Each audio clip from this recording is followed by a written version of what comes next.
Hello, hello, and welcome back.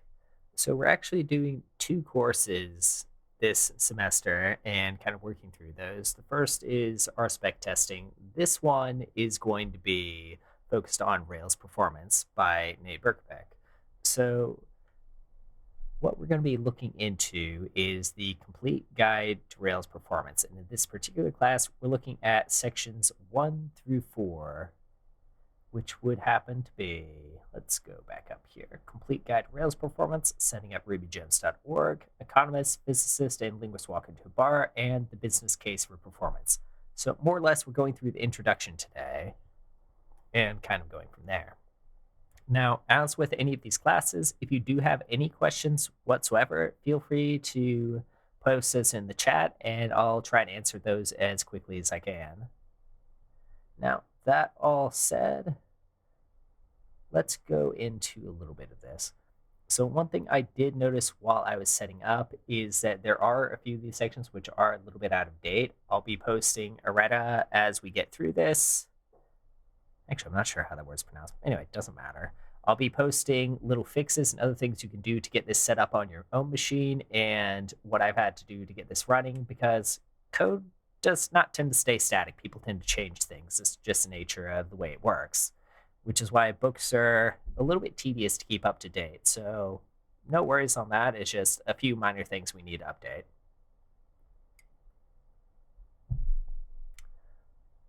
So we'll go ahead and start out with the introduction chapter, the complete guide to Rails performance, which is on page 4. So the course is meant to focus on performance and scalability of Ruby and Rails applications and how exactly you tune those. It's not really focused on experience. More or less, if you've used Rails for, say, 6 to 12 months, you're probably going to be fine. And if you haven't, I'll help you kind of adjust and backfill some of that stuff. So one of the big themes for Rails is performance. I mean, there's the very infamous Twitter example of them rebuilding the entire site in Scala because, well, we have issues over there and it's a bad thing. Well, let's see if we have that.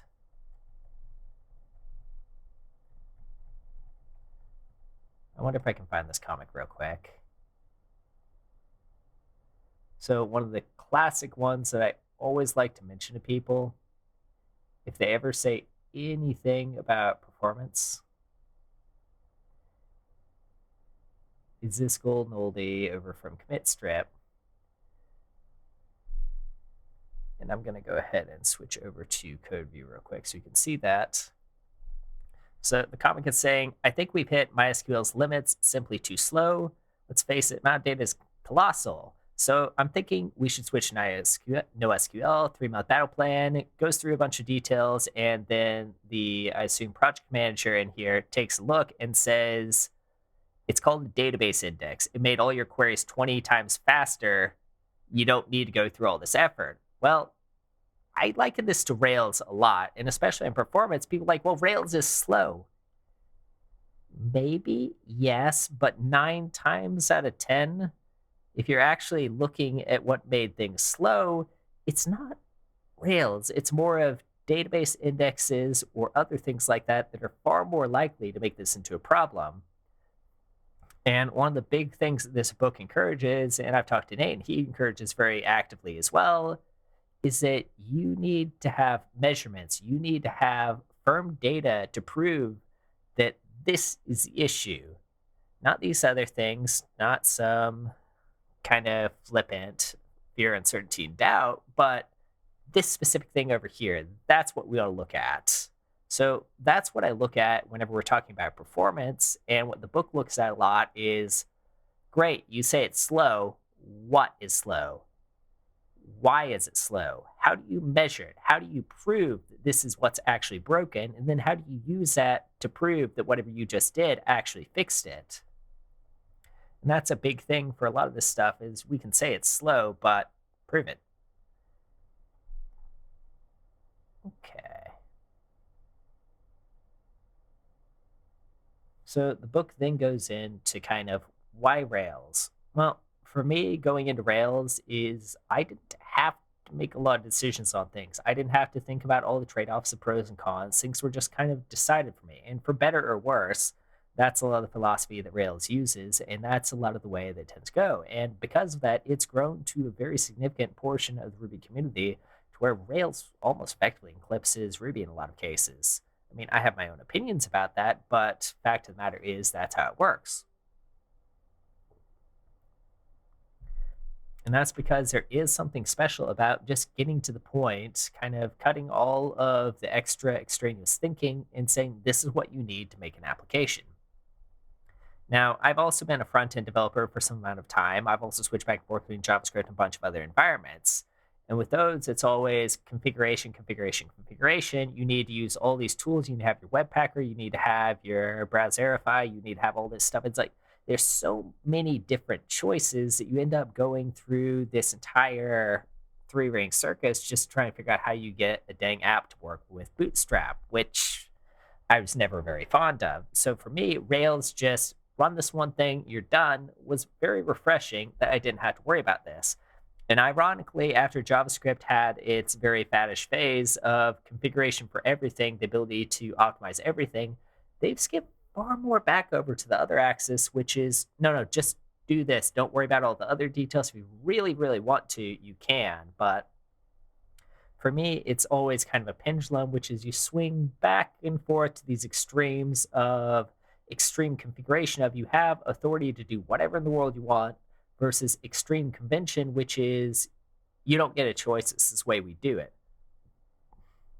Now, I don't think either one of those are particularly right. You can never have 100% of a philosophy, but it is helpful to find the balance between those two. And I think the answer is somewhere in the middle. For me, probably a little bit more towards convention, just because I like things to make sense. It's more of an onboarding curve, yes, but in the end, it makes you a little bit faster.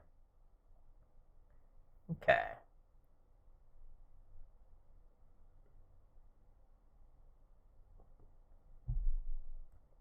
So the author, Nate, mentions that this course is a tool that he wishes he had in his career, which is step-by-step checklist philosophies and how exactly he would have wanted to optimize Rails applications back then.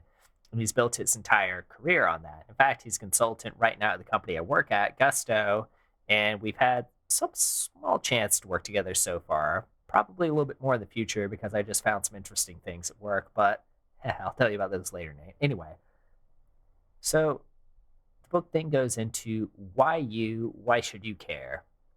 So the book itself mentions it assumes about a year's worth of Rails experience, and they're not going to go into a bunch of detail. It says if it's over your head, they'll refund you or answer any questions. But if you do have any questions, you are interested in this, more than happy to guide you through that as well. I'd also look into Nate's Slack to see if he can answer any of those questions as well, but it'll give you something to work with.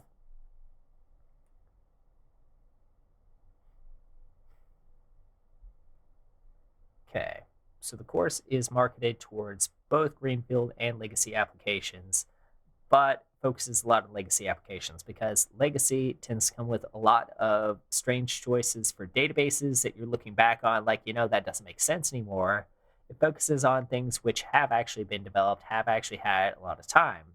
Now, that said, the word legacy I'm always a little bit wary of because the legacy is literally what makes sure that you have a job, which makes sure you're employed, and is what made your company what it is today. It got you where it is. So there is some amount of reverence, at least, for what the past was, but we can always move forward and become a lot better on that. So the course itself is going to focus on typical Rails stacks, which are SQL relational databases, in this case, Postgres on this tool, and kind of the typical stack. JS frameworks, same idea, like not going to go and optimize React, and specific API only applications will also be covered. Now, as far as how to use this, there is a Slack channel that you got a hold of with this book, as well as lessons. It suggests you read them in order, and trying your hand on it, and labs for going through things. Okay, So setting up rubygems.org. Let's switch over here real quick. So what we're doing are a few different things. We're trying to get to Ruby 3.1. So if you don't have that installed, go ahead and do that.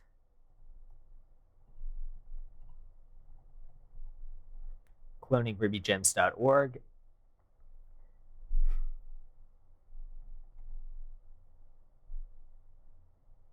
Let's see here. Okay. So I already have that. So cloning that site. Copying the database configuration. Now, this one is a little bit tricky because there is one thing which has changed since then. So if we go over into configuration, and if the font is ever too small, feel free to ask me to change it. So it mentions in here database.yaml.example, but the actual file right now is .sample. So do make sure to change that.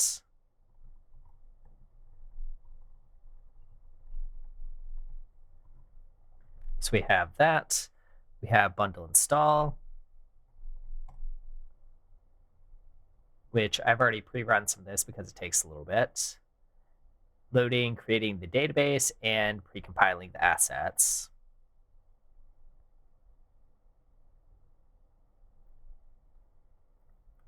Now, the next thing it mentions is to go through those, but it also mentions this command right here. Now, this command doesn't technically exist anymore. You're probably going to want to make sure to go through, and let's see if we can find the link. Master contributing, and then development setup. So let's go over into contributing guidelines. So if you are going through this book, make sure to look through the contribution guidelines because that is more accurate sometimes than the book might be because code moves faster than the books tend to.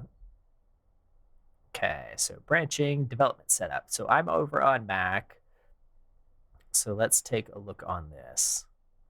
So this is going to involve Docker. So if you don't have that installed, go ahead and run through all of this.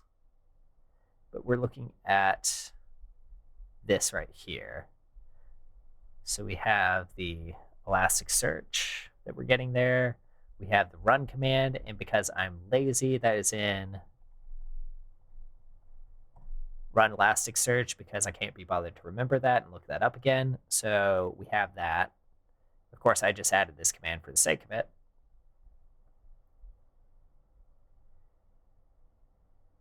And then installing Postgres. So this says PostgreSQL. That one's technically a typo because if you try and brew install Postgres, it'll say that doesn't exist. So I might put a pull request unless one of you are faster than me, but up to you. So right now, Postgres is somewhere around version 14. So you can get that. You can get Memcached and Google Chrome if you don't already have it. Now, one thing is that you will have to run, especially brew install PostgreSQL over here before you can get to anything else. And you're probably going to find a whole bunch of errors if you try and install Postgres. So there are a few commands that I ended up getting through. Let's see what we got here. Okay, so those are all the RSpec things from last class. Let's see what we got here. You know, I should probably use Command R on this, but oh well.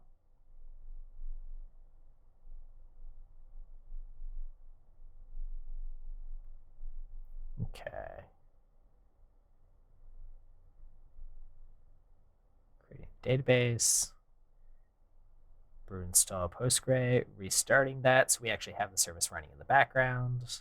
Creating the database, which did not work back then. Initiating a database over there in case it doesn't exist.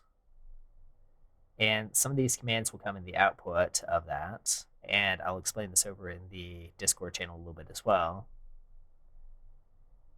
So one of the things is you do have to create a user which is named Postgres if this is a fresh install of Postgres. which is actually this command. So there's probably some nicer command than that, but Postgres version bin create user, and then that. And again, I will be posting all of these over in the channel.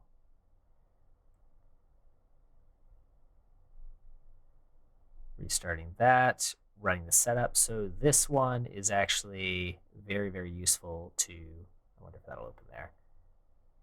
Getting all of your dependencies installed, sample files. Oh, right.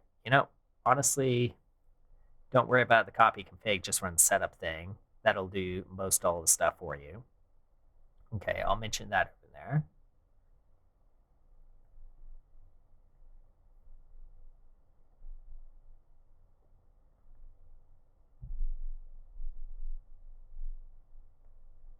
And what do we have here? Go back up. Run Elasticsearch, get that running, and starting the Rails server. Okay. So that takes us through all of that. Actually,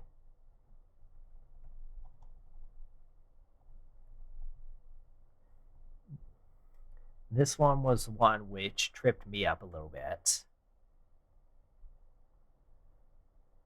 And again, I'll be posting these over in the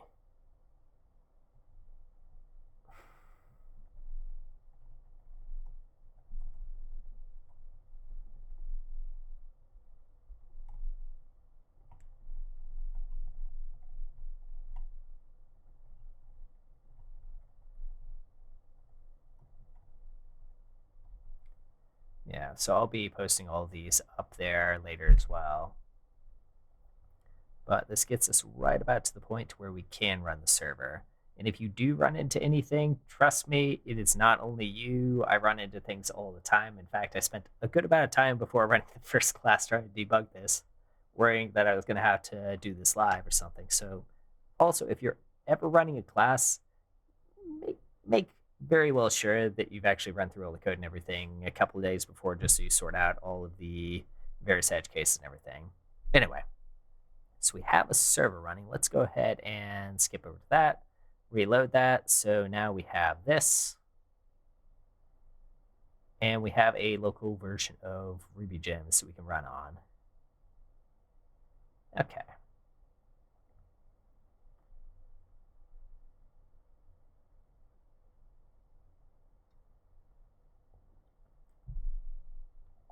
So that gets us through the beginning section of this and gets us into section number 2, I want to say.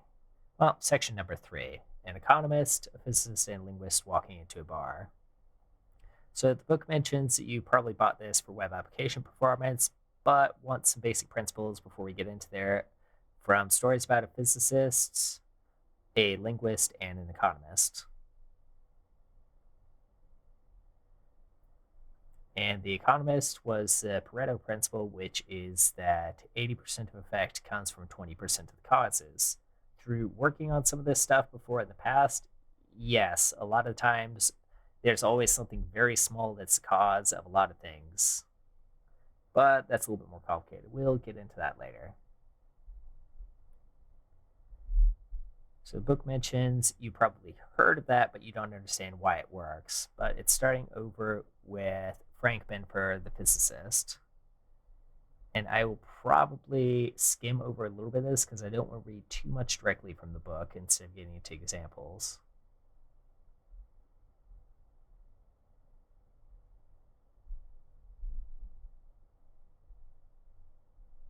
Yep, we will go ahead and skip a little bit of this and then leave that to book reading for all of you.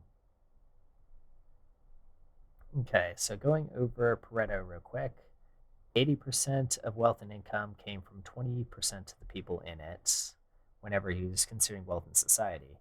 And, I mean, of course, wealth in society now is a little bit different, but that's a different thing. And what he was looking at were parallel distributions around wealth inequality, or some other natural phenomena like size rock on the beach, hard drive error rates, or file size distribution of internet traffic. And reality is not normally distributed.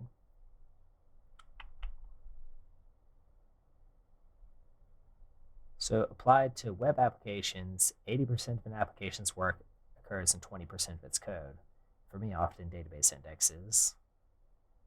And it's not always 80/20. The book makes a case that it's probably far more severe, like 90/10 or 99/1 or something like that. The big thing that it's looking at, though, and I think the underlying point to a lot of this is that you can't point at one line of code and say that's going to fix it, or you can't prematurely optimize something, and you have to actually have data to prove this because otherwise you're spending your effort on a lot of wasted time and really not actually fixing the problem. If you have suspicions, great, but how do you prove that? How do you statistically measure that? How do you actually know what is making something slow? And probably one of the biggest things that the book is telling you, and one of the biggest things I'd encourage you to consider with your own applications, is repeat after me: I will not optimize anything in my application until my metrics tell me so. Now, I've fallen prey to this multiple times myself of I think this is slow, therefore I'm going to go fix it. Well, great. How do you prove that? Do you actually have a flame graph? Do you have a distribution chart? Do you have metrics that prove it? Have you actually seen the production traffic? That's the other thing. You think about things such as database sharding or SQL indexes or anything else like that, and you go off of, I think this will improve something. Well, with indexes, it's very heavily dependent on what the actual behavior of your application is in the production environment, or with load testing, or with anything else like that. I mean, you have to observe it in production whenever it's actually hitting load to be able to make these informed decisions about things.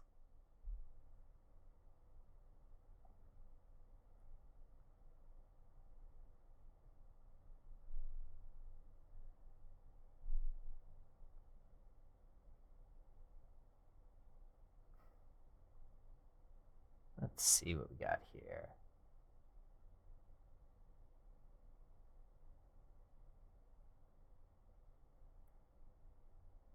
Then it starts going into an example of mini test over here. He said he came across this funny line, so I'm going to copy that over here real quick. Why does it not like giving me that?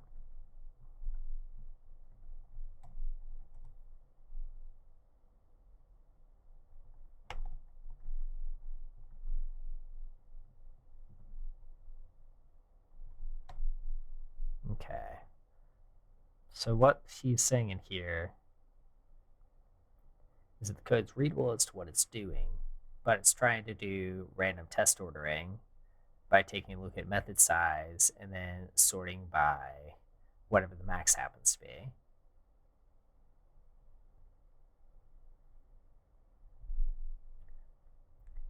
Then there was a micro benchmark they're using to actually measure this. I wish it would preserve indentation on these things, but no such luck.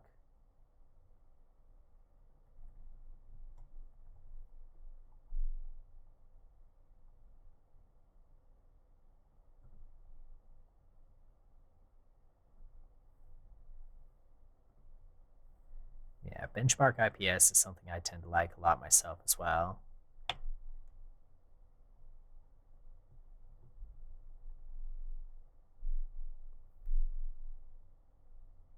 So the idea is we have methods and we have Nate's version of it versus the current version of it.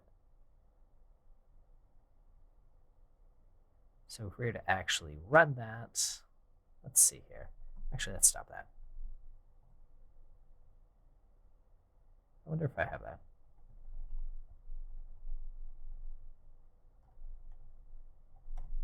Benchmark IPS. Aha, we do. Okay, good. Why not? Let's run this real quick, see what happens. Okay, and then we can run that benchmark and see what exactly runs on here.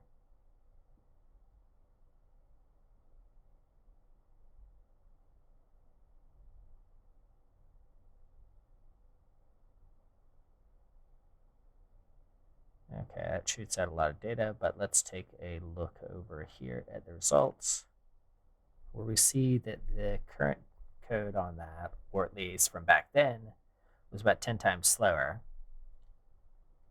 Now, Nate mentions that he talked to the author and said, you benchmark it, but you profile it.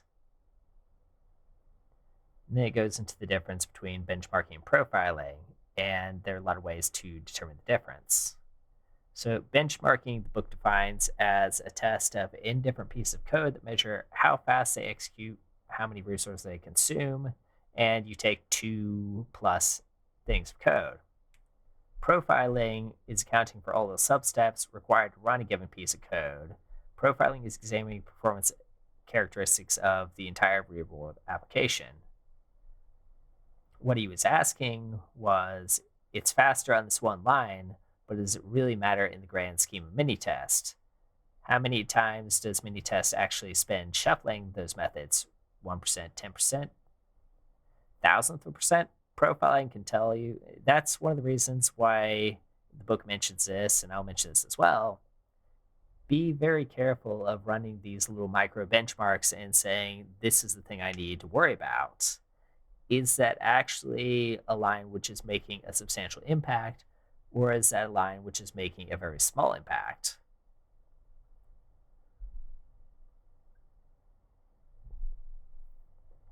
Well, let's take a recent example of something I had been working on in this of profiling versus benchmarking. For me, I believe that profiling should drive benchmarking to try and see what exactly you should optimize.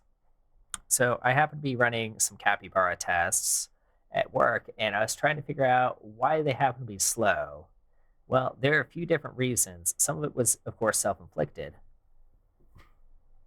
So what capybara does is if you say something like expect page to have content, then you pass it a string, it's going to search the entire page for that content. So that's a full scan. Okay, so in terms of application, would profiling be more similar to what tools like Datadog offer? Yes. Well, Datadog, both in some cases, it'll have some micro benchmarks of things. But yeah, Datadog is a profiling tool primarily. Well, it's a lot of things tool, but profiling it does too. Like Datadog happens to have a huge amount of flame graphs and other things like that. I'm not a Datadog expert, but I have definitely appreciated some of its spans and some of its other things like that, which allow me to jump into MySQL optimization or other things like that. So is it useful for a lot of this stuff? Absolutely. And half the time, it's worth it just to pay the money to get a tool like that instead of trying to run all this yourself. Because chances are, this is one of the biggest philosophies I've had as a programmer, is there's someone out there who's way more clever than me in this thing, and I'm going to find them and I'm going to give them money. That way they can do it far better than I would, which will free me up to focus on what I need to focus on. For me, tools like Datadog are basically just that. Tools like AWS, Heroku, all those things is I just want to focus on my domain, my thing. I'll leave performance to you. I'll leave infrastructure to you. Could I do these things? Yes. But I would be maybe optimistically 30-40% as good as any of them, and I'd spend a lot of time writing it. Not worth it. So anyway, hope that answered some of that question over there, Gabby. But if not, feel free to ask again on that. So back on the capybara thing, it was doing a full scan of the entire page every time you had something like, actually, tell you what, let's open up a new thing real quick here. Wait, this is a Ruby file. Okay. So this gets me my Ruby file now. Congratulations, new file. Okay. So every time I had something like expect page dot to have content, some text. Okay, so what that was doing is that was taking a look through the entire page, and that's the entirety of HTML to HTML to find where in the world this might be. Okay, well, that can get a little bit expensive because you have to do a full scan of that. So I happen to notice this little gsub method, which was doing something strange, and let's see if I can find that real quick. GitHub, Capybara, where are you? So this is currently an issue, and to be clear here, and just to give you a slight spoiler, this is not 100% on Capybara. well, honestly, a vast majority of this is more on us of how we're using this. But anyway, let's bring this up over here. Okay. I'm going to enhance that font a little bit. Okay.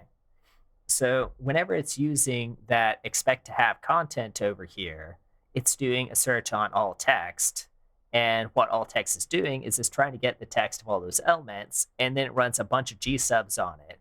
Now, you probably have no idea what in the world these regexes are. Great, me either. I had to look into it, which is why I have a bunch of constants on it now to explain what they are. But I noticed that whenever I was trying to figure out why some of our capybara specs were so slow, and again, it's not really capybara's fault on this as much as other things, which we'll get into, but I happened to notice there was a ton of time being spent in GSub. So I initially thought, okay, let's optimize for GSub and let's go ahead and take a look at this. Then optimize this by pulling these all into constants, naming them, and changing out GSub to delete, TR, squeeze, sub, and some other things which are not going to go over the entirety of that text. So then I'm going to run it over this massive segment with some of the forbidden characters in there or extracted characters, and then run benchmark IPS on it. This is an example of benchmarking, which is, aha, I found this slow path of code, which there are a lot of parts of time being taken in there. And the profiling that I had done on this using flame graphs of our test suite showed me right there. That's where you need to look. See, GSub is taking 12 seconds out of your 40-second runtime. And that's a gold mine. That's at least 25 to 30% of the time of that spec. Guess what I found out? The only reason the GSub was slow is because we're doing something very, very silly in our application, which I'm going to be fixing soon. Now, expect page to have content will search the entire page. Remember that.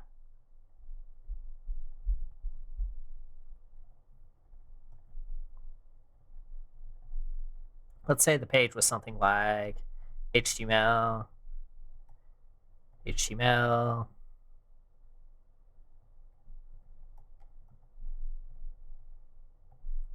then we had a whole bunch of things inside of here.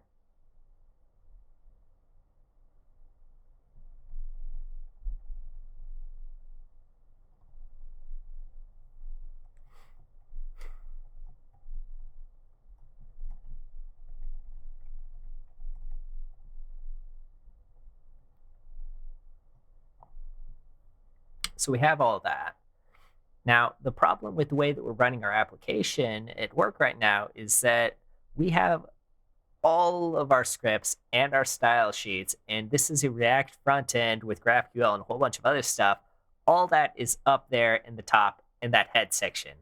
So every single time it hits have content, it scans over every single one of these lines, about 500,000 characters. That's expensive. If that happened once, okay, fine, that might not be a bad deal, but we're talking a spec suite which has, let's just say, a lot of these. And this is happening all throughout the application.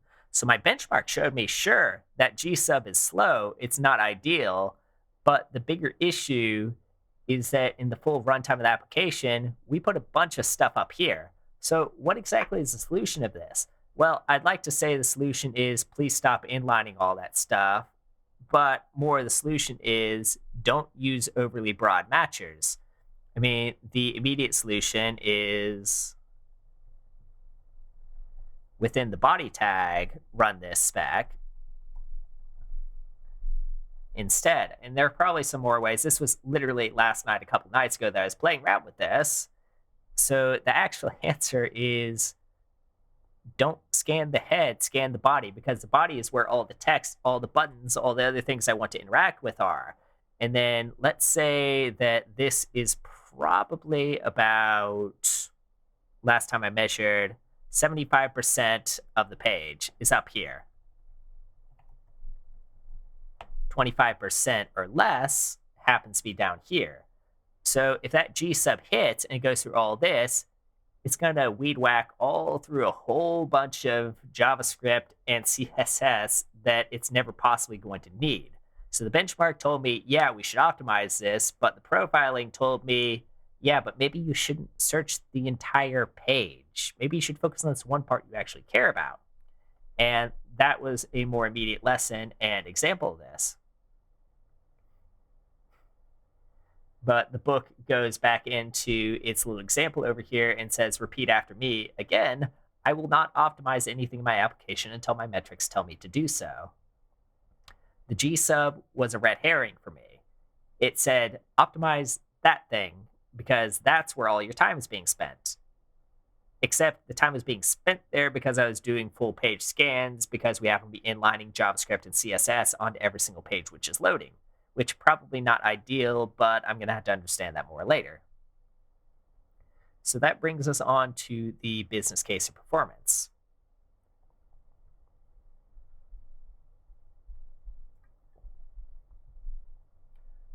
And do we have any questions before we go into this next one?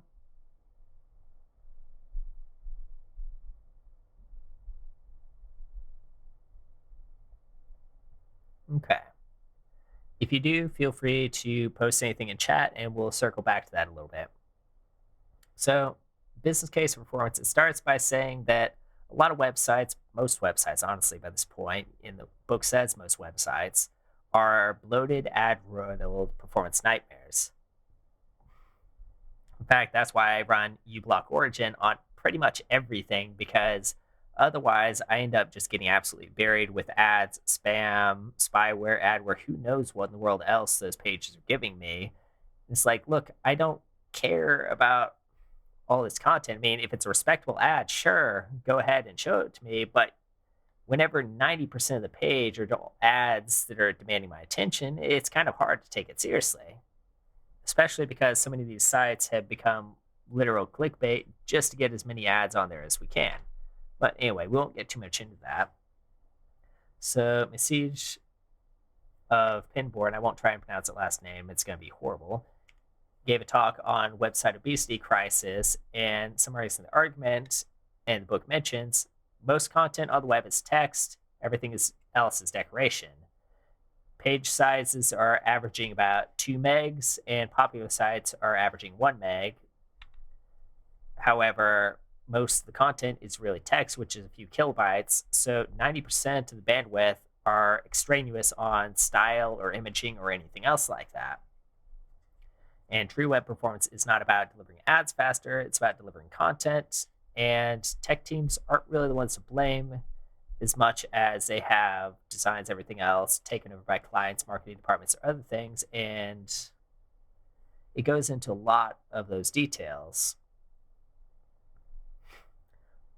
But Nate mentions that developers are not really blameless for this and says that programmers are supposed to optimize, they're supposed to do things faster and not blame offhandedly like it's the product department, it's a marketing department, it's anyone else's fault but ours. I mean, programmers have the ability to say no. You don't technically have to do anything. You can make your own cases. In fact, you should in a lot of these and say, I don't precisely agree with everything that you're saying here, and kind of get into more detail of justifying with business.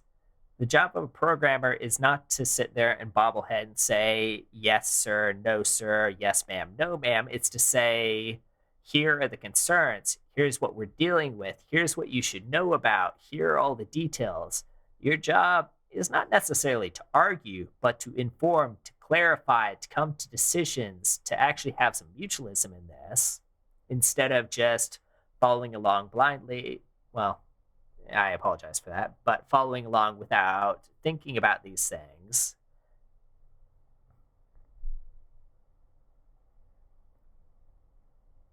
Let's see here. And then he also mentions that he got advice from a programmer of a Fortune 50 company saying business people only understand numbers. If you can justify it with numbers, they'll do whatever you tell them. Well, yes and no. You also have to tell stories, other things like that. There was actually a talk at RubyConf Mini, one of the keynotes, I believe it was Barbara Tannenbaum, who mentioned that you have to tell different stories to different people. you're not exactly lying to them, but you're trying to find what information sticks to them, what gives them interest, what makes them want to work with you. The metrics, the statistics, everything else that you tell someone are going to be very different. If I was telling an executive about something, I give them a much higher level thing. Like, let's say the capybara thing that I was just talking about. The story that I tell the executive is not, here's how much time was spent in GSub, here's how much time was spent in all these things. They don't really care. They care about the very small detail right here in the middle, which is I just chopped off, say, 30 to 40% of our entire end to end testing library. That's far more compelling. And that, if I said, I found out how to do this, if other teams do this, we will save X thousands of dollars in our CI builds. That makes a compelling business case. Now, if I were to say that it's going to be X% faster and go into all the technical details, they don't care about that. They care about the numbers, they care about the money, they care about the details. And some people might say, well, that's kind of soulless, isn't it? That's defeating all of the joy of programming.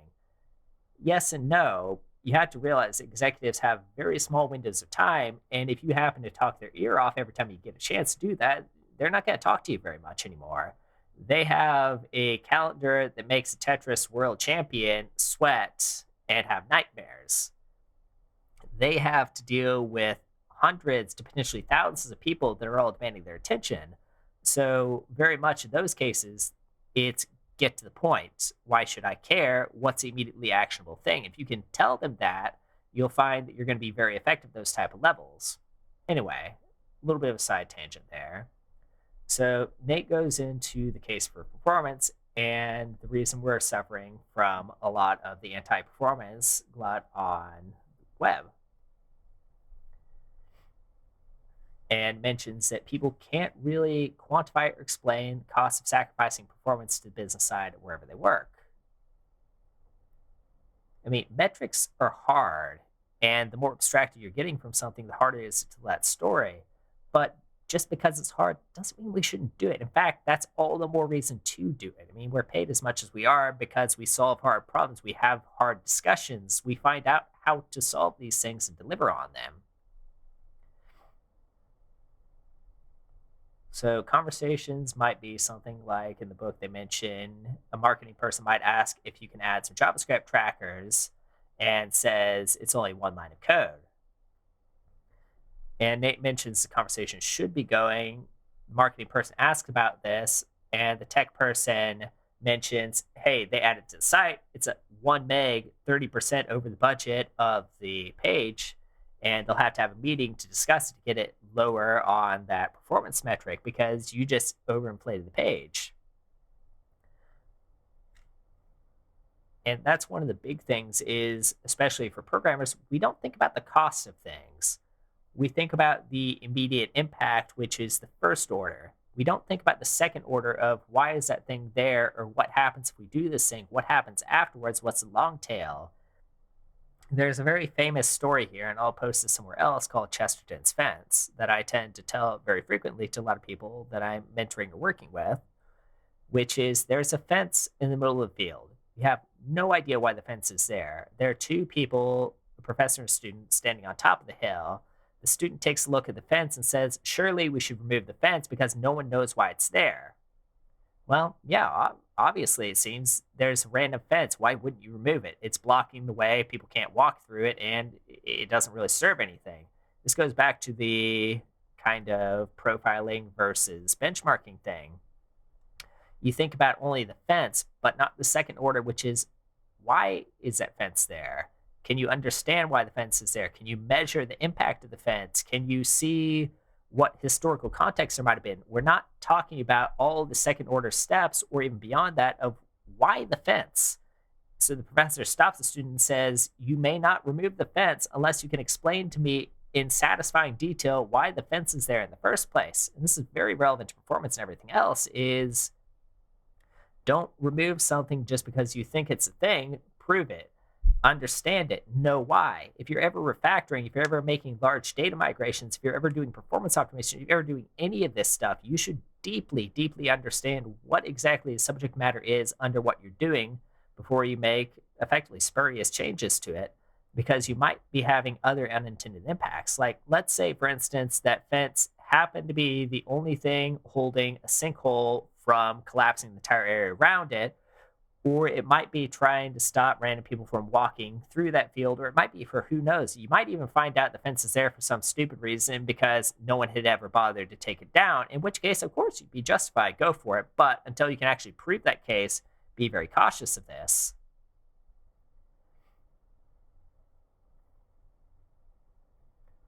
So let's take slowdowns and outages, which are mentioned in the book. Let's see here. So companies obsessed with five nines, which is, let's put this down here, 99.999% uptime.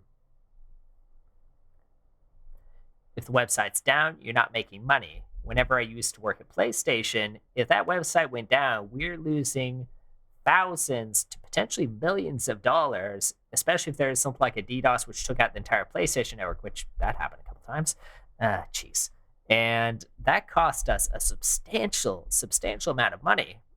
If that happened at Square, to where we happen to have our payments or our payroll filings stop, we lose a whole bunch of money. There's a time back when I was at Square. Was it when I was at Square? It might have been right before I joined Square that I was trying to get lunch, and I was in San Francisco at some food trucks, and food trucks predominantly use Square, which fair enough. It's convenient. It's easy. And right as I got there, it went down, and there are a whole bunch of Square engineers in a panic, but they're not making money. Most of the businesses can't accept anything unless they have cash and manually do everything, and the entire system goes down. And slowdowns can also be an outage in this case, which is if it's slow enough, people are going to stop bothering. We have short attention spans, especially executives, and if you keep on taking forever to do something, well, no one's going to do it anymore. Which is kind of why DDoS is such a huge thing, which is if it's slow enough, people are going to stop visiting. So an example Nate uses here is WebFonts use the third-party service of Typekit, which slows down the page whenever it's trying to load because no text content is visible until the fonts are loaded. And that means that if that's down, you have a total outage to that section. All your text content is inaccessible. If you happen to have a fallback font, on the other hand, you slow down site 3 seconds until it can get back online. But this is also a reason for what's called graceful degradation on these outages as well, which is something extremely valuable to larger applications. Like, let's say, going back to PlayStation examples, and they do this for this exact same reason. You're on the PlayStation home screen. You happen to see that the friends list is down. Well, that's because the friends list is not necessary to run your PlayStation. It's nice to have, but it's not considered a critical path. And if that's down, we allow that section of the page to crash in isolation instead of taking out the entire page, which is very, very different. So that's the idea of kind of graceful degradation or circuit breaking or kind of allowing things to fail without taking out the entire site. So let's see here.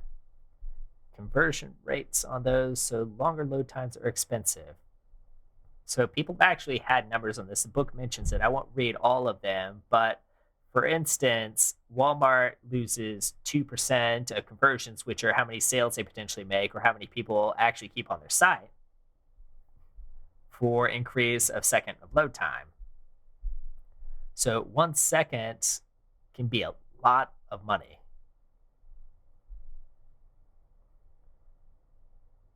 And of course, longer load times turn away users. I mean, back whenever we were in the era of Pokemon Go, for instance, I remember we had probably one of the best Julys we've had in years. Everyone was running around. I mean, I was going back and forth on the Embarcadero trying to catch Magikarp because I wanted Gyarados. Great, lovely. I was really enjoying myself. And so there's actually a horde of PlayStation engineers who'd pour out of the office screaming something like Blastoise, Blastoise, Blastoise while sprinting down the street because they had all these phone triangulations there. The engineers are weird anyway. So they'd be horribly distracted to where eventually the bosses were very annoyed at them for all this stuff. But what happened is that Pokemon Go would keep on having these outages and load time issues and everything else like that. And eventually users started dropping off because of this, because they weren't going to wait for the fail whale lord or anything else like this to make or to get back online. They were just going to stop bothering with it. And every time that happened, every time those were slow enough, they just stopped caring about playing Pokemon Go. I mean, of course, they had enough hotness that they'd come back, but eventually people are going to be ticked off enough they're going to stop doing anything. And of course, it's funny because mobile users are mentioned in the very next section, which is reducing page weights or other things else, make things go from low bandwidth on mobile devices from unusable to actually accessible. And especially in probably lower market areas, that is a lot of data, 1.2 megs, which is going to prevent a lot of people from not kind of American or very, very advanced nations from being able to access your sites.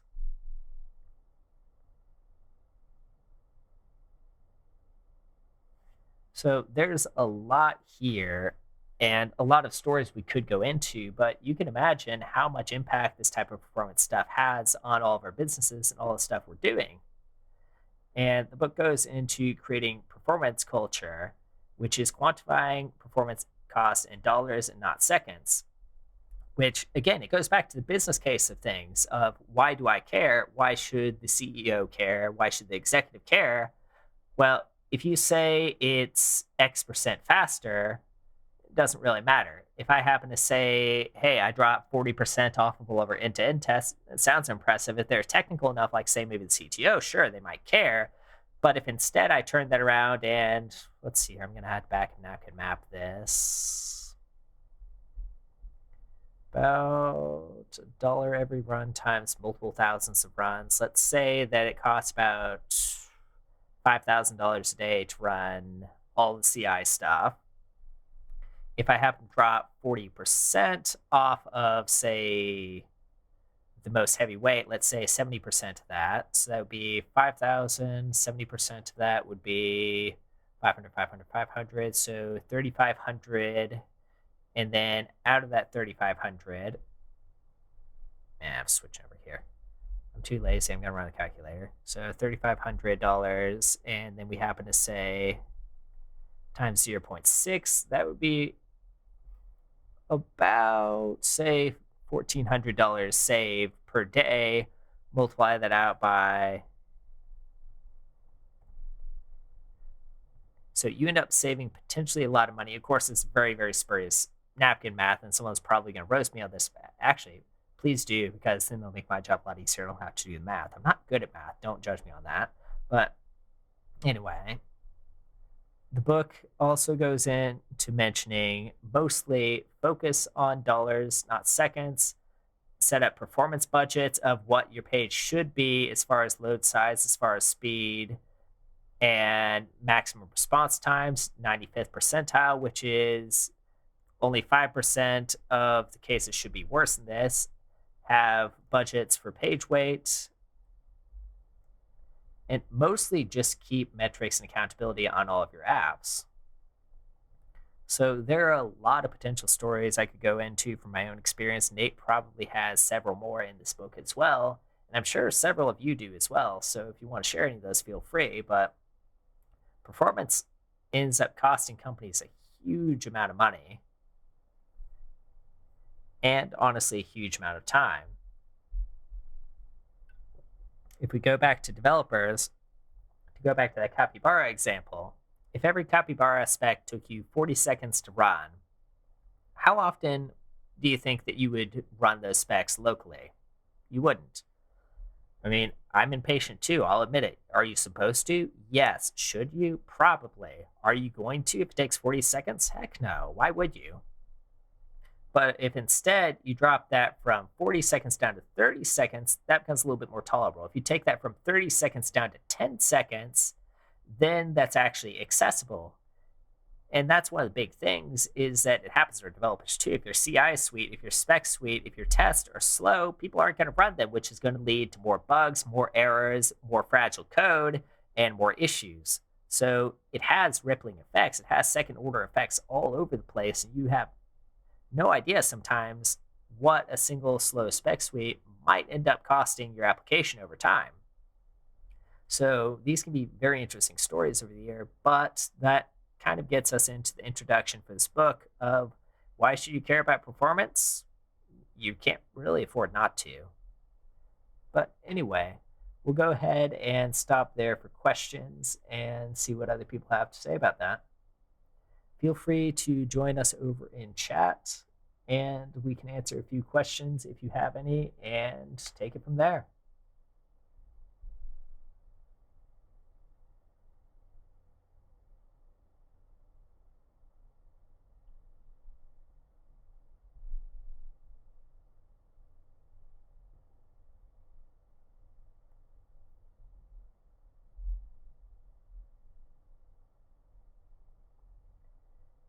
Okay, then.